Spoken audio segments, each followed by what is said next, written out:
សួស្តីបង សួស្តីបង បងឈ្មោះអីដែរបង ប៊ុនហៀប បងមកពីខេត្តណា ខេត្តកំពង់ចាម បងសុភាជាប់ផ្នែកអីដែរបង សំណងទីបង អូខេផ្នែកសំណង់ទានណាការងារហ្នឹងបងក្រុងចូលក្នុងខែប៉ុន្មានដែរ ថ្ងៃ1ខែ6 អូខេអញ្ចឹងគាត់ក្រុងចូលថ្ងៃ1ខែ6បងមានចំណាប់អារម្មណ៍មិនដែរពេលបានសុភាជាប់អញ្ចឹង សប្បាយចិត្តអំភើប អូខេសប្បាយចិត្តរំភើបណាស់ចុះក្នុងការដែលបងទៅហ្នឹងតើបងប្រើលុយសុទ្ធឬក៏បងប្រើកម្ចីជាមួយក្រុមហ៊ុនរបស់យើង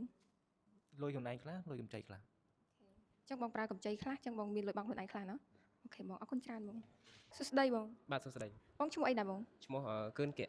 អូខេបងមកពីខេត្តណាដែរ ខេត្តកំពង់ធំ បងសុភាជាប់ការងារផ្នែកអីដែរបង ខាងសំណង់ទាបង អូខេខាងសំណង់ទាដូចគ្នាណាក្រុងចូលជប៉ុនខែប៉ុន្មានដែរ ចូលជប៉ុនថ្ងៃទី1ខែ6 អូខេអញ្ចឹងក្រុងចូលថ្ងៃ1ខែ6 2021នេះណា បាទ បងមានចំណាប់អារម្មណ៍មិនដែរបន្ទាប់ពីសុភាជាប់ មានអារម្មណ៍ថាសប្បាយចិត្តបាទ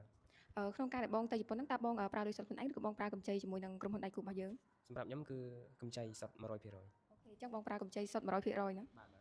អញ្ចឹងអរគុណច្រើនបងហើយបងប្អូនទាំងអស់គ្នាដូចតែបានសុភាគាត់អញ្ចឹងគឺខាងក្រុមហ៊ុនរបស់យើងគឺមានផ្ដល់កម្ចី 100% សម្រាប់បងប្អូនដែលអត់លទ្ធភាពក៏អាចមកដាក់ពាក្យទៅធ្វើការនៅប្រទេសជប៉ុនបានដែរបងប្អូន